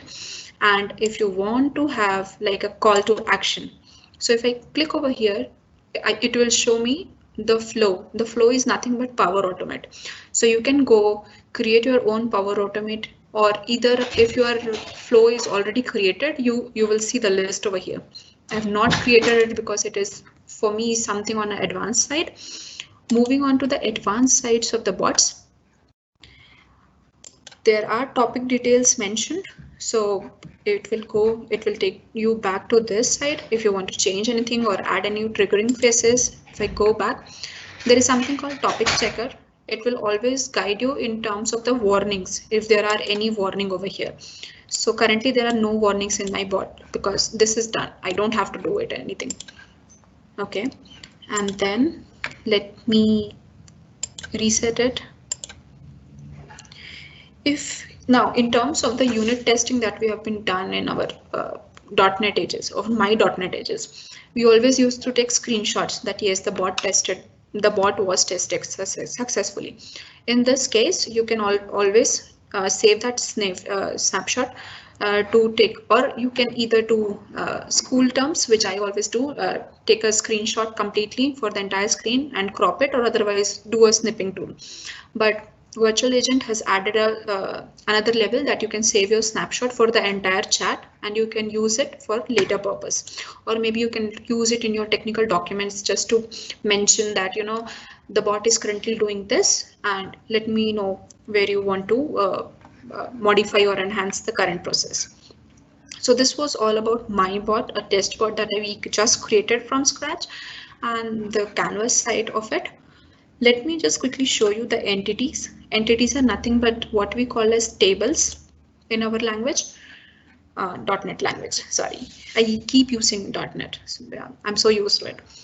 This is a new custom entity. This is nothing but if you want to do a new table creation, you can always create a new table, give your table a name, and then your columns could be added from here. So they have the Power Platform family has given some of the entities, the tables for age, for color, for everything, for email, languages, money. So you can save in the data in the prerequisites table. If you also see, there's a small description available and the method. The method is nothing but this is a pre-built. If I want to add a new one, it will show me custom. Modified by is the last published when the general availability happened. That happened way back in 2018. So the modified by will stay as is. On the analytics, how my bot did is the summary. This is a Power BI report nicely embedded in. So I have not made this. This is out of the box available, and it will give you some fancy pictures of how your bot performed. So you will see how what was the engagement section, whether the bot was engaging or not, and the graph will show it automatically. Whether the calls were escalated, the escalation is nothing but talking to an agent, or whether the bot was able to resolve your query, the green one. So if you see over here, while I was doing some test yesterday, I did an escalation because I wanted to talk to an agent directly. But most of the times the bot was able to answer my queries. So you can have your graphs as many as you want. If you don't want your Power BI reports inside here, you can always build a custom report and on top of it, get your data from Power Virtual Agents and build on this side. Sorry, just a second. Yeah. Then we have a customer satisfaction report, which of course, some of the CSATs are very important these days to EXCOs and CO levels. So they would always want to know how the bot is performing. The sessions, I have not done anything on the session side, mostly always available later. And then this is for the billing purposes of how the bot performed. And this is a trial instance, so this will be 0. Nothing will be billed to me. Thank God for that. Okay.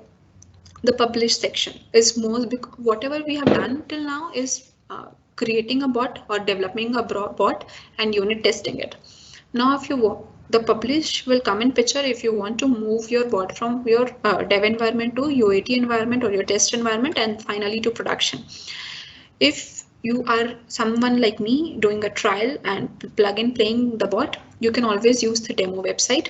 Okay, and if not, there are several connectors available. You can always go to channels, and if you see there are Microsoft Teams, this is nothing but Project Oakdale. This is new. Project Oakdale is the current name, but yes, the new name will be launched. So what will this allow? Project Oakdale will allow is you can talk to your bot inside Microsoft Teams, and you don't have to change your windows. So as cool is that, I've done some demos, but it's not fully developed. So yeah, Project Oakdale is one of them. Then this is the demo website which I was referring to.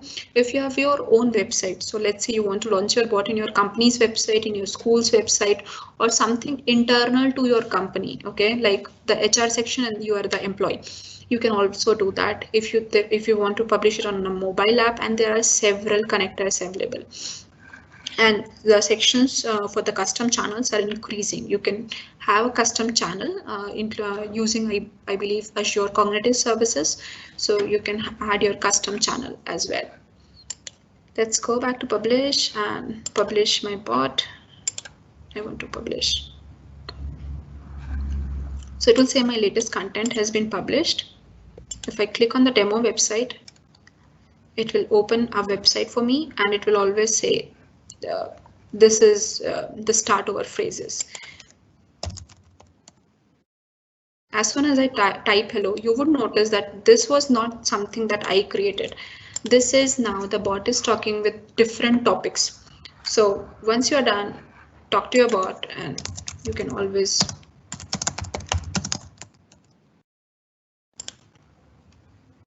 so now if you see the topic changed, I only said hello. My canvas or my topic, my triggering phase did not have that hello in my entire triggering phase. It did not had it. Still, I tested it with hello.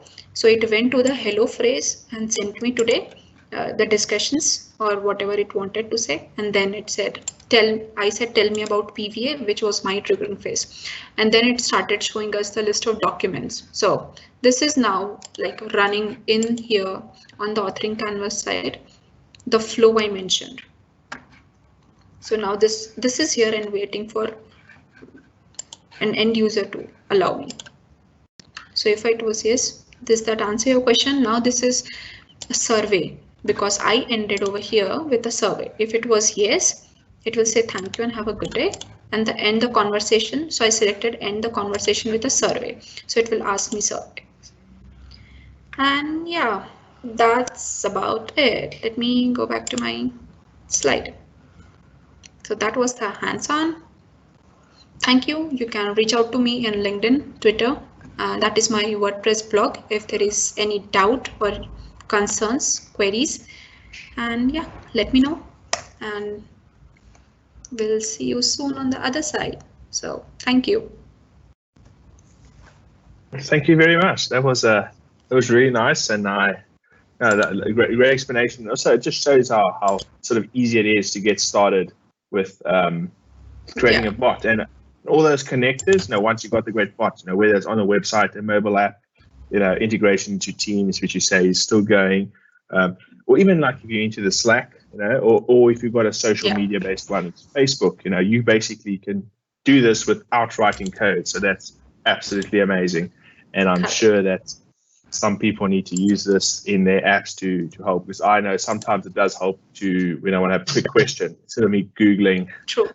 Definitely. Yeah. So thank you so much for that. It just shows the awesome stuff. And did you share where to get started with? You did, with the links there on the page to get started. You can just Google it, I suppose, or Bing it. If you do that. No, I'm gonna paste it just now in the chat window then. Okay, cool, awesome. Thank you. Does anyone have any questions for Roma? I didn't see any in the chat. How long did it take you to learn this?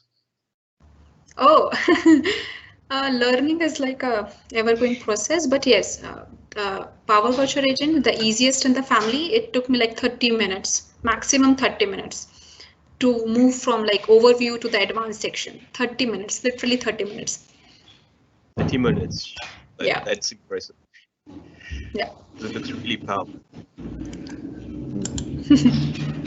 Yeah, so whoever wants to start, come to here. You can Google it. I can paste this on the chat window, and yeah, try free and check it out. Okay. So, all right. Is Gordon available? Obviously, follow that techie girl. I need to see. Is up? Gordon's up. Yay! Gordon's here. All right. Thank you, Gordon. Yes, all good. The Right. 2020 phrase, right? Yes, good to hear me. Okay, so Gordon's obviously going to show us some exciting things to do with protecting your apps. I'm assuming with a Cloudflare. You know, I've seen that on websites when bad things happen as well. So you're probably going to be showing us how to look after our servers. So with that, take it away. Cool. So a random interesting thing. As soon as Roma said, "Hey, and that's all I have," my heart rate sparked. So like it's quite interesting that when you haven't presented since like February or March, whenever we were allowed to see humans, suddenly when you have to present to humans, it suddenly feels weird again. But yes, Are you protected by the as you internet? said, yeah, the internet, hey, it's such a helpful tool. But yeah, I'm going to be talking today about how you can rethink your application boundary and use Cloudflare. You're talking earlier about sort of Take-A-Lot as an example on like Black Friday. The interesting, I don't know if it's a good thing or a bad thing about Cloudflare, is because my blog's probably the most over-engineered blog in the world. I tried to load test it when I was using Cloudflare, and the security stuff and the threat protection stuff built into Cloudflare just started blocking all the requests to the load test.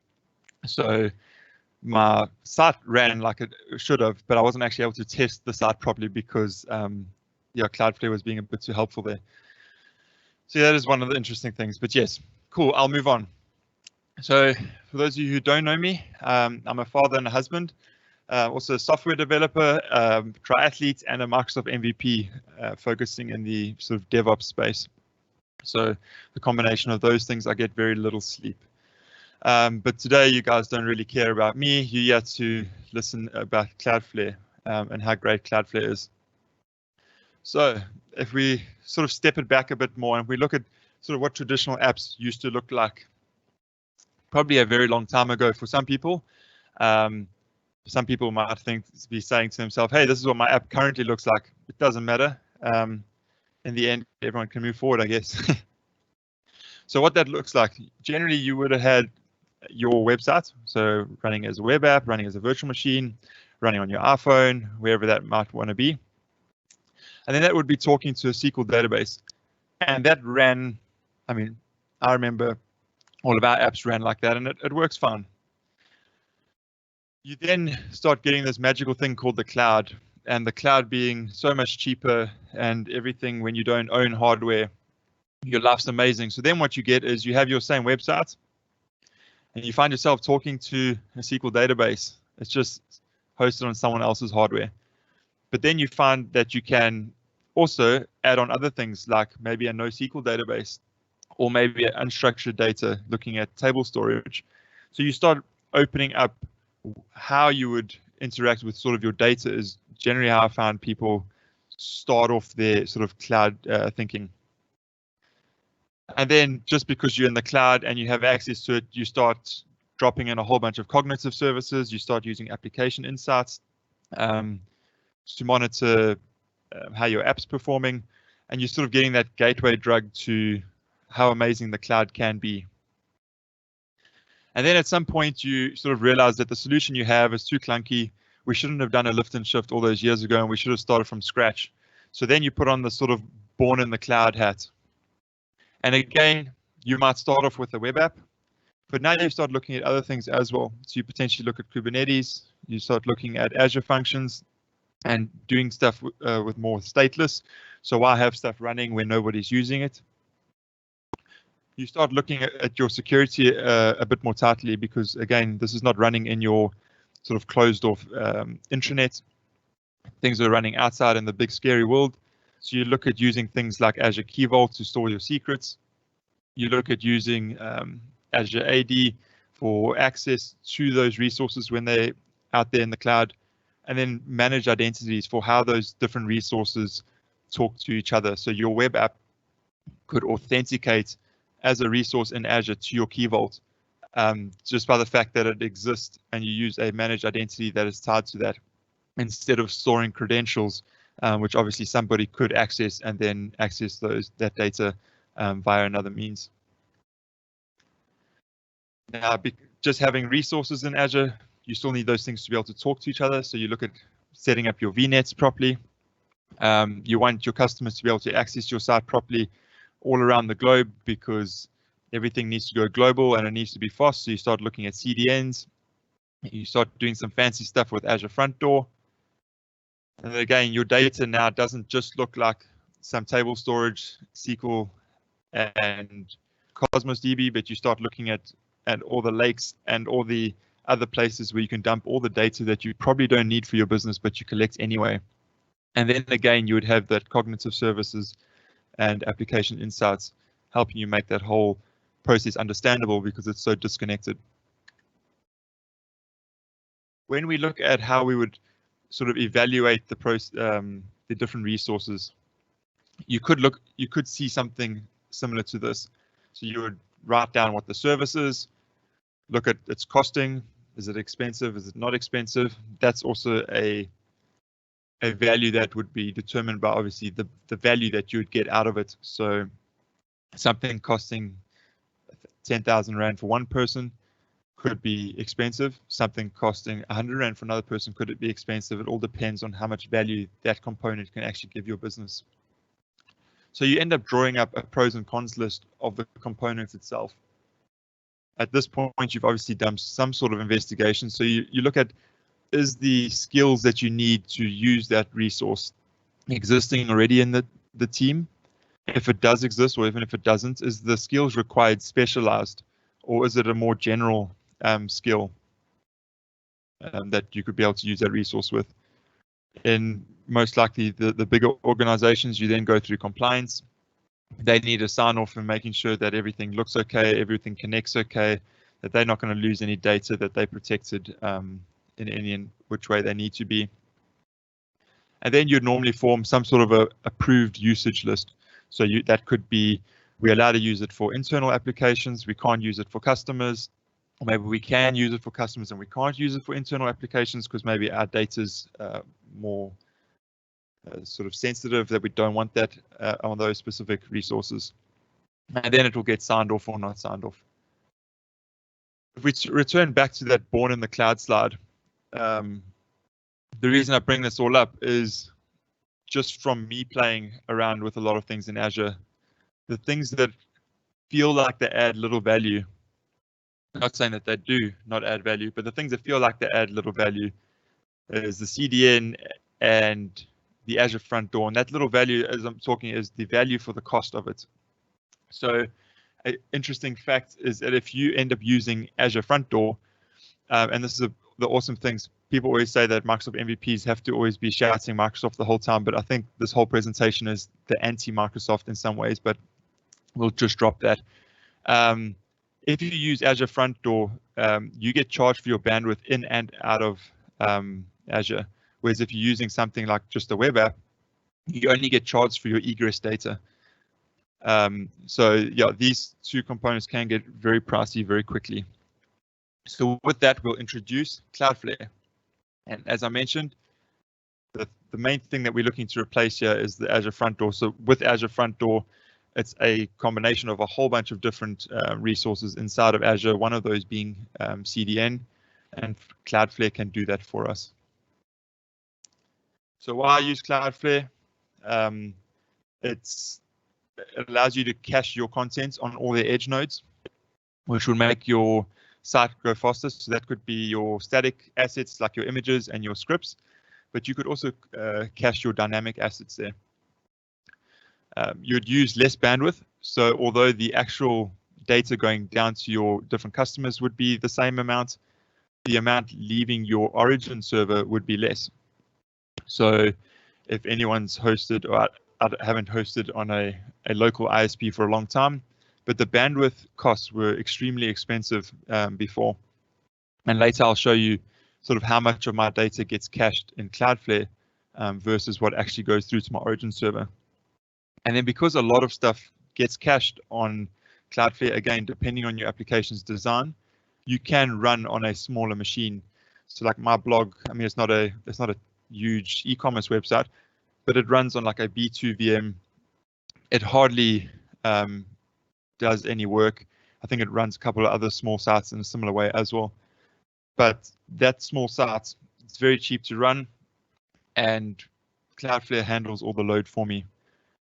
Generally, anything you can do through the UI, like all good cloud platforms these days, you can do through APIs. So I will show a bit of that as well with how we work with Cloudflare to sort of integrate it into our application.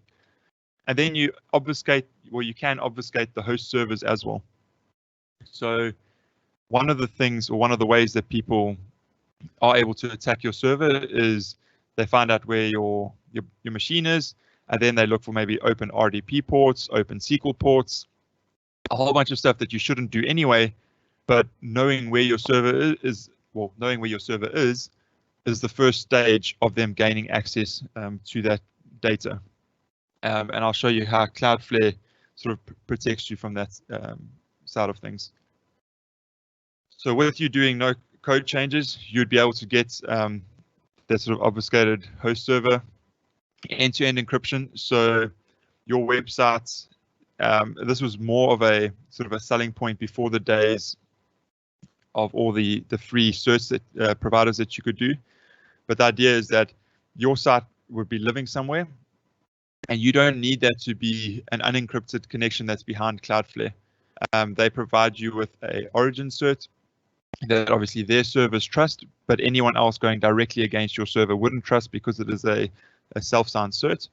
And then you're able to have end-to-end encryption from your customer to Cloudflare and from Cloudflare to your host server without obviously any code changes there. And then, like I said, you can make Cloudflare part of your application. So you integrate with the APIs, you tell the APIs how to dance and when to dance, and everything's great.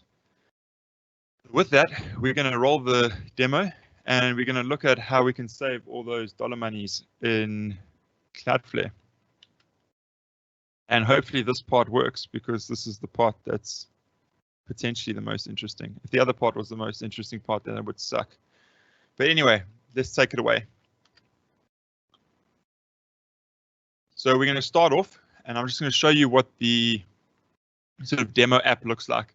So a small app on GitHub, and every time you refresh the page, there's a counter that goes up, and it shows us the sort of date that page loaded, just so we can get perspective that this is going back to our server each time.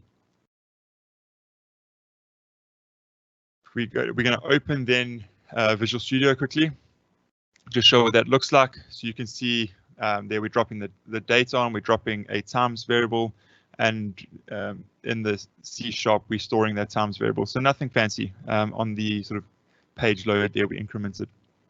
We're also using Github Actions, because no demo would be complete without Github Actions, because they are amazing. I'm not paid to say that, but it's true. You can see this triggers off master. We're building off an Ubuntu agent. Once we finish packaging, we just deploy straight into production, because there's no better test than a live test, right? If we go look in Azure, that web app that I mentioned, the sort of only changes that I've done here is I've added a custom domain, which is Cloudflare integration.dada.xyz. And then we've added that origin cert from Cloudflare, which you can see there. It specifically is marked out for that domain.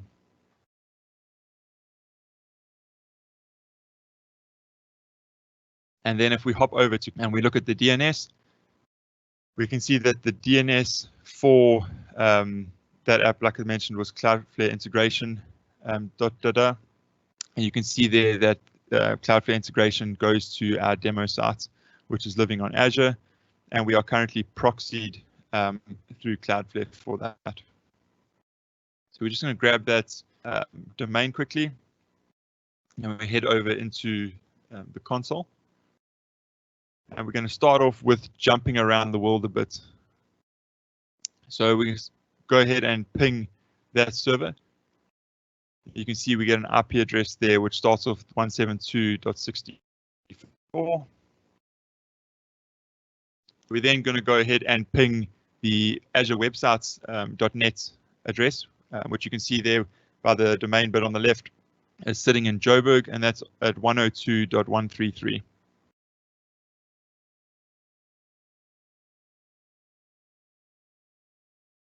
The reason this is relevant is now, as I'll get that IP up again quickly, is we're going to go and jump from Canada. We are going to jump to the US quickly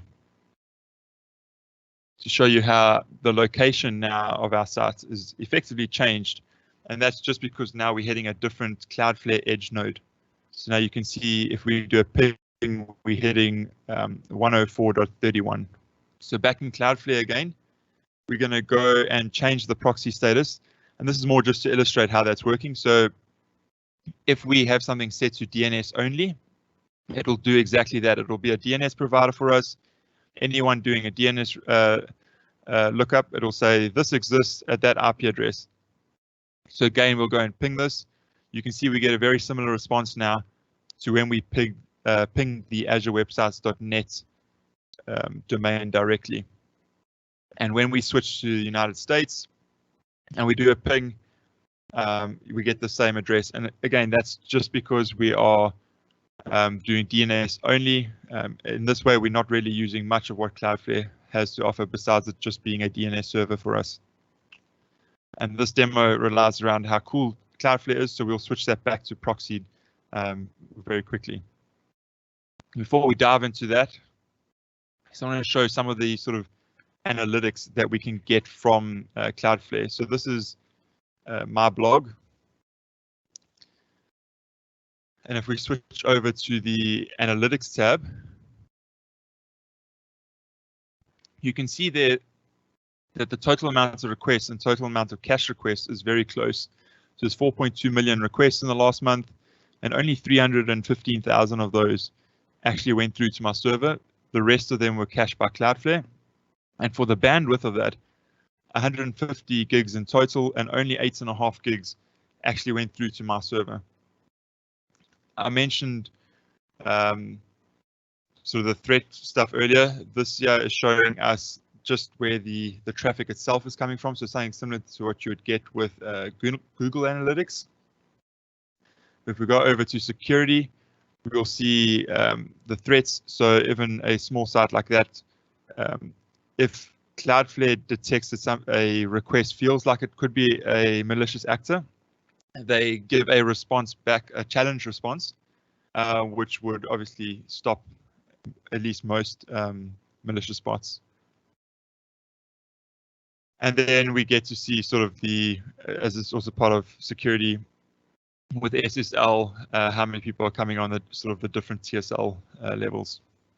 And then under performance, we get a good view here of what type of resources our application serving. So you can see that mine is largely scripts and images, with a very small percent of that being dynamic content.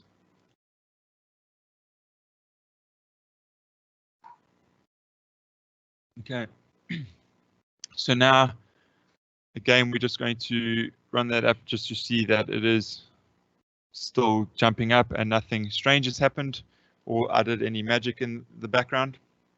And I've got this little load testing tool here just to show, instead of me clicking one by one, pushing the count up, we'll just run this and this will bump it up with a whole bunch of requests, just so we can see what that looks like. And as you probably guessed from me manually clicking, if we go and reset this, that number jumps up because that's how many times that site actually got hit.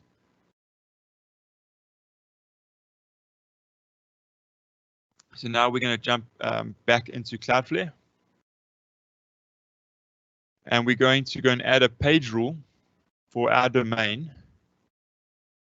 And we're going to tell it that for every single path underneath our Cloudflare integration.xyz, we want to set the cache level for every single one of those. And we want to set that value to cache everything. We're going to save and deploy that quickly. And then we'll head back over to our site. We'll refresh it. You see it changed to 21. Now, no matter how many more times we refresh it, that stays at 21. We'll go run this tool again because maybe I was clicking too slow. Or F5ing too slow. And if we switch back to our browser quickly,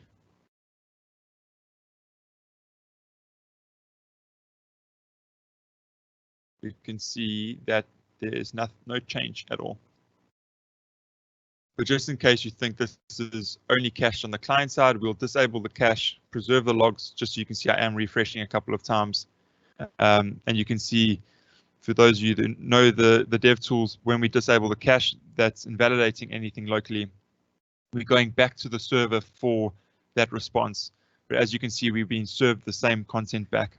So this, although we are asking the server for new content, Cloudflare is saying, yes, that content is not bothering our host server with that request at all.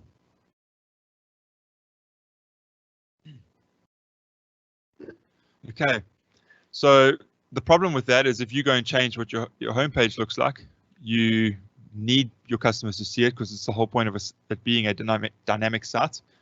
So we'll go and purge everything. And there was a message at the bottom that said this could take up to 30 seconds. So we won't wait for 30 seconds because it's very impatient, and we'll just click refresh a whole bunch of times until this pops up and says, hey, there's actually a higher number. And then we'll give it another refresh after that just to see. And you can see that that had bounced up now to 23 times. So that obviously 2 requests happened to make it back through to the server. But then the one after that stayed on 23. Obviously, that's not a great business model to say, hey, every time you update the homepage, someone from RT needs to go click purge. So we're going to add some integration here. We're going to add a refresh page to our app. That's going to be very simple.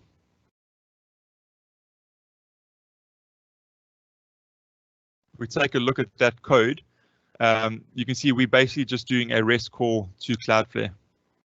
So we're going to the config and we're grabbing the zone ID, we're grabbing an email address, and we're grabbing a key.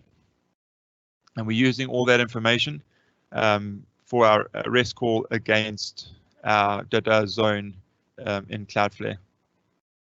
The credentials for these I have stored in the Azure Web App, so I'm not going to have to worry about adding any of this into the app settings file. When we deploy this into production, it will sort of just work.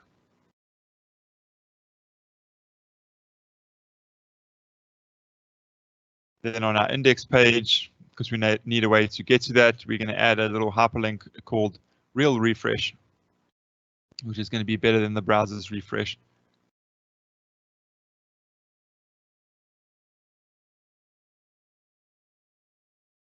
And we're going to test it out. We're going to click Real Refresh. It's going to go and hit our page, which redirects back to our home page. You can see the number is going up, so nothing's broken, which is good. I feel like that's a sufficient amount of testing to go through. So we'll ship this.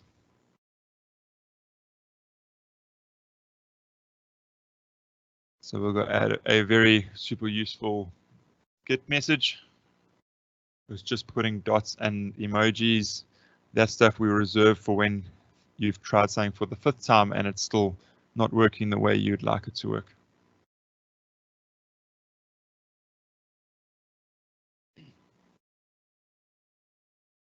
Cool. So now we'll jump over to GitHub again. And we'll go look at that action that would have kicked off in the background because we checked in some code. So you can see the little yellow dot there. means that that guy is currently in progress. And we'll take a look at our log.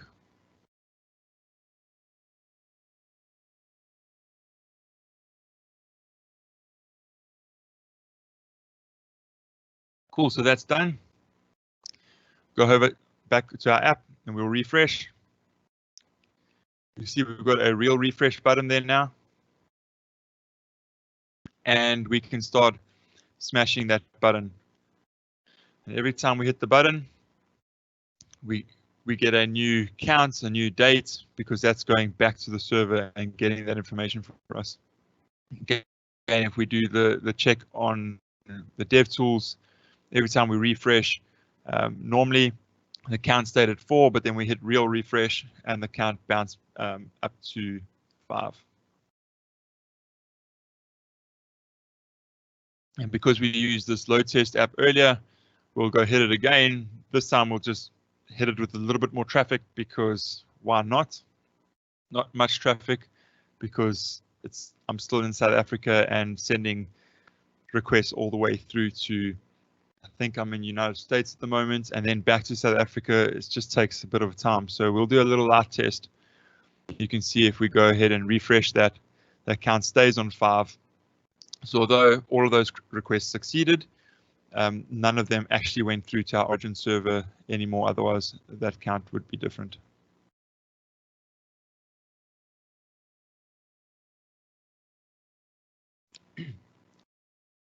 Cool. So the next thing I'm going to do is I'm going to just change the URL. I'm going to put exp-0 equals test. And what you'll notice here is that our site now looks green, and it's got a count of 375. We can browse around. You can see everything looks green, so there's no query string anymore. There is a cookie that exists, but that's sort of how this magic is working, or at least keeping the magic working. And you can see that counts also went up each time, which was interesting. But if we look in our code, nowhere in our code, so we ran that exp0 off index page, it has no reference to that. Obviously, our refresh page that we've just added in also has no reference to that. And we have no routes, well, sorry, no middleware that's been added that deals with this exp0. Everything's sort of the standard .NET Core project. And this is where Cloudflare Workers come in. So in front of my little site, I actually have a Cloudflare worker that's running, and I've called that A/B testing. So if we'll just go quickly edit that so you can see what it looks like. We're basically saying that when a request comes in, if there is exp-0 control or test in the URL, we're going to call the sets, experiment, and fetch method. We then look at the cookies, see if there's a cookie that's already set, and then again we call the same methods. So the control response method directly, so that doesn't set the cookie. And if we look at those methods, you can see the control method basically just does a fetch, where the test method did a fetch from a different location that also happens to be stored in Azure. So if we go back here and we browse around, you can see that that again is still our same site, because we switched back to the sort of control group.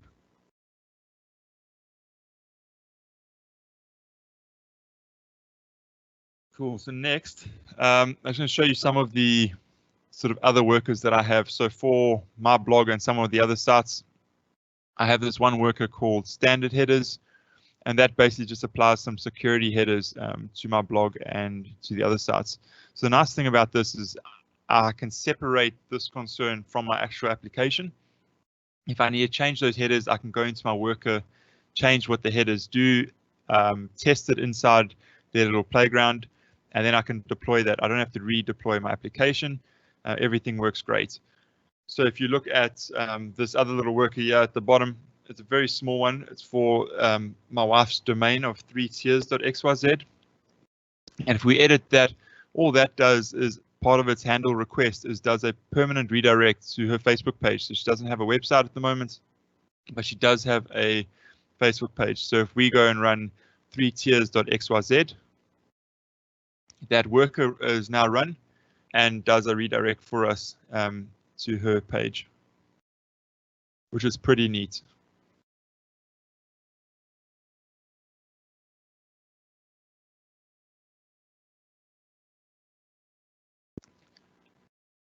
Cool. I don't think there's anything else on workers. So the next thing that I want to show is Scrape Shield. So I don't know if anyone's ever browsed for something on the internet and then they see their own blog post sitting somewhere else on someone else's site. This section sort of helps with that. So the one thing it helps with, as you can see, as email obfuscation. So that will be if bots are scanning your web pages and you have any email addresses there, they won't be able to just sort of regex and pick up those email addresses. And the other thing they do is Hotlink Protection. So if you host some images and somebody else goes and hosts your same stuff, it won't serve images to them. We'll show you that now. So if we look at this link, you can see that the hyperlink looks perfectly normal. But if we look at the hyperlink in the actual view source, so the source that goes down to the browser initially, you can see that it's got a token and then it pulls in a script that actually does that decode for you. So nowhere on this page is that email address just sort of living in plain text where it can be easily sort of scraped off. And then to demo the Hotlink Protection, I'm just going to grab the view source from the Dada demo site, which has got that nice background image. Well, I think it's nice at least.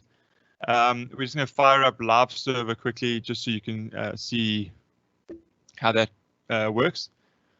So we'll just open that temp HTML file. You can see it says nothing yet, which is this content. We'll go and replace that quickly. And then, because obviously we don't have the image served from where we are at the moment, we'll just set the background image to be directly off that image that's hosted on dada.xyz.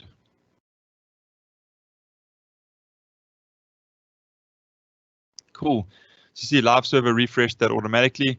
If we do take that URL and browse directly to it, you see that the image does load. If we refresh the page with the dev tools open, you can see that that static resource got a 403 response back, and that's because we shouldn't be using it. If we open that in a new window, as you saw before, that does actually load up perfectly fine. So that helps protect those static assets and you effectively being a CDN for some smug who wants to steal your content. Cool. That is all that I have for Cloudflare Magics. It was potentially a bit of a quicker one. I don't know how long I've been talking for, but yeah, the Cloudflare is amazing. If you haven't looked up some of the stuff that Troy Hunt's doing, you should highly recommend that you do that.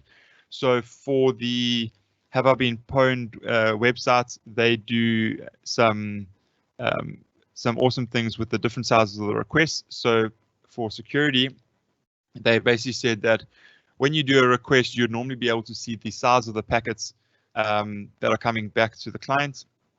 And that could allow an attacker to see sort of what passwords you're looking up with the different hashes.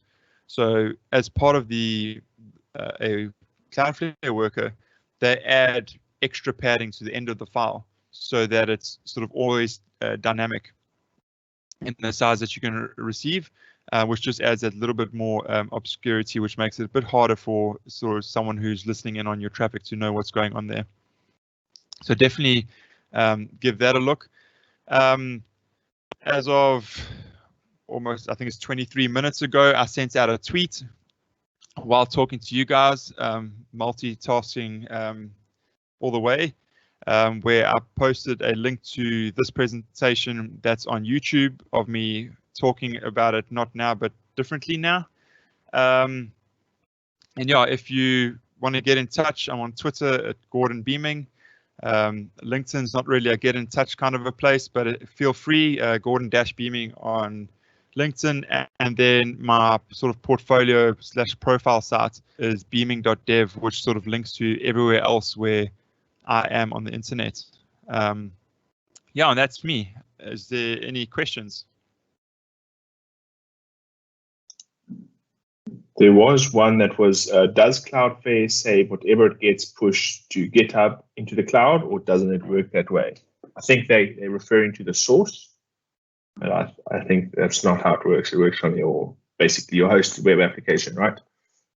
Yeah, so Cloudflare is just proxying the traffic for you. So something else that I actually just thought about, which is actually what I should have mentioned, is all of the stuff that I showed today for Cloudflare is all using their free plan. So there's like a ton of things in Cloudflare which I didn't show, which you have to pay for, but everything that I showed today was under their sort of free plan, as like I was comparing using Azure Front Door and their CDNs to Cloudflare. And the reason I use Cloudflare for all my own personal stuff, and I try to push as many other people to Cloudflare, is because you get so much benefits for it and you don't have to pay. But yeah, back to the original question, it's basically just proxying traffic for you between the two endpoints, so between your customer calling you and between your host server.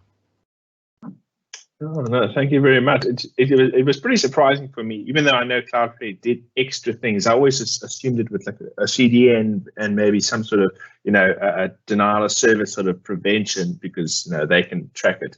But I see, we were showing with the additional security, even the simple thing of like obscuring the email address, and not even having to add that logic and some sort of clever libraries that I have to update into my application. That's just like really really nice to have. And basically, as you mentioned, you can write your app, make it work, and then not have to worry about all these little bits such as the proxy and the denial of service and the security, and as you mentioned, sort of just tweaking the size of the stuff coming back. So all that little bit of obscurity that I don't have to add into my application.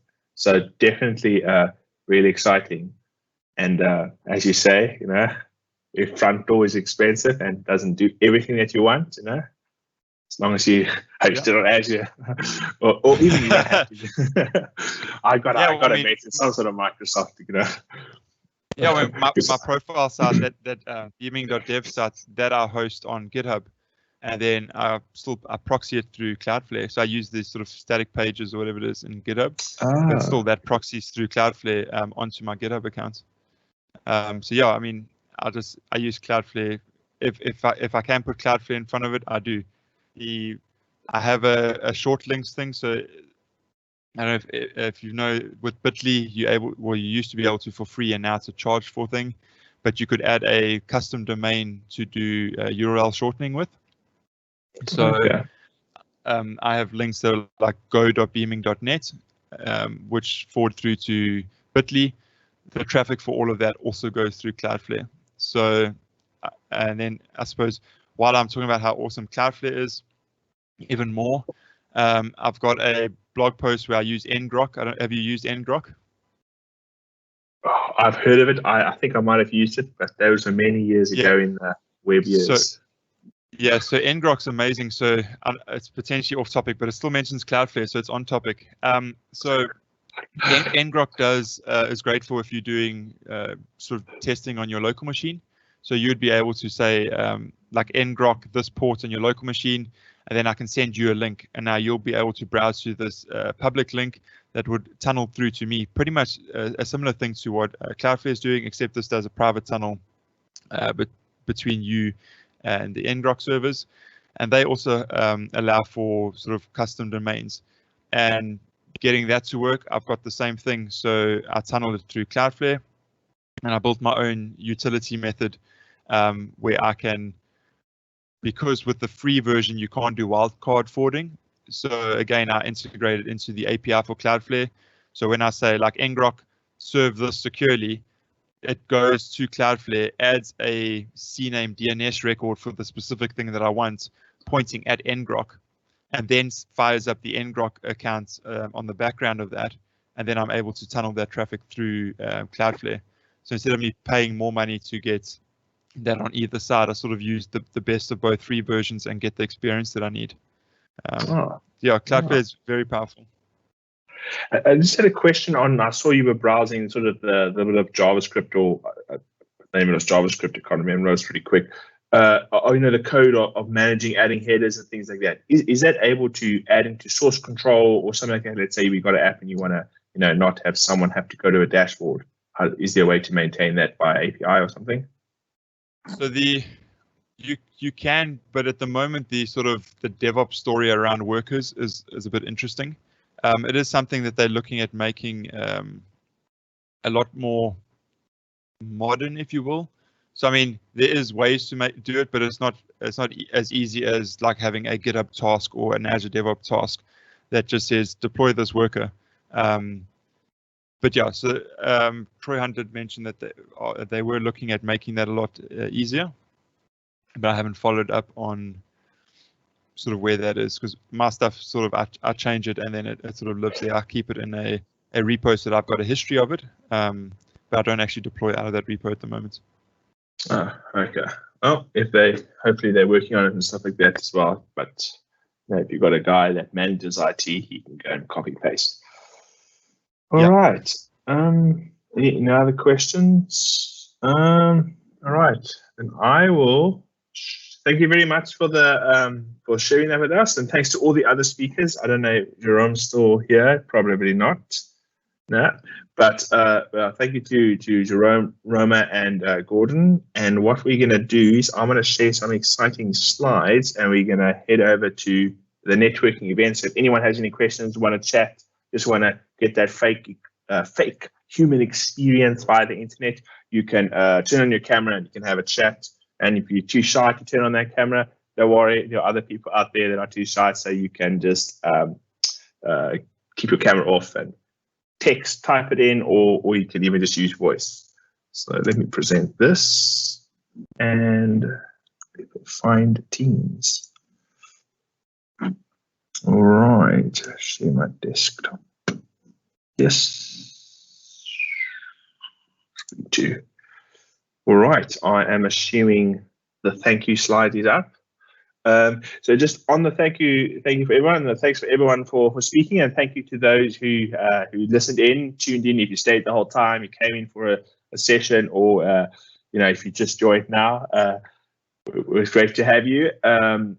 There's 2 links on the slide. You can check it out. The session eyes. So if you've got a talk that you want to share, if you're working on something interesting, and as you can see with Gordon's one, you don't have to be like, okay, I'm using Visual Studio to develop this Windows app for, some Windows thing based on Windows services using all the Azure features. You can say, hey, I'm a developer. I want to use some particular service that's not Microsoft related. So as long as there's one product, even if it's just Visual Studio that you use to develop, definitely we're the Microsoft Developer User Group. Microsoft supports many languages and all the stuff. You can run Java on Azure. So if you're a Java person, you can have a talk. So definitely put a session in there. We'd love to have you. Still, I think we don't have any more space this year, Alan, but definitely next year we need you, because without you, I would be spending my Wednesday nights, alone, sad, without code. So there's that. There is an event in November. Same time next month. Yeah. And we probably should have something exciting on the side. Join us next month, same time, same place, at your desk. So definitely put something in the session if you want to speak, and if you don't want to speak and just want to attend, obviously same time next month. If you want to talk to us now with a camera or no camera, head over to aka.ms/msdoug-networking. We'll be hanging out there. Alan looks very happy in that photo. He's like, join. So definitely make Alan happy and join us. I'll be waiting over there. And if you have any questions, you can ask the Roma or Gordon. I'm sure they'll be on. And even if you just want to chat to someone that's on there as well and just feel that human interaction. But other than that, thank you very much. And I'll see you over there. Thanks for coming. Have the rest of the evening, morning, night, or whatever time it is.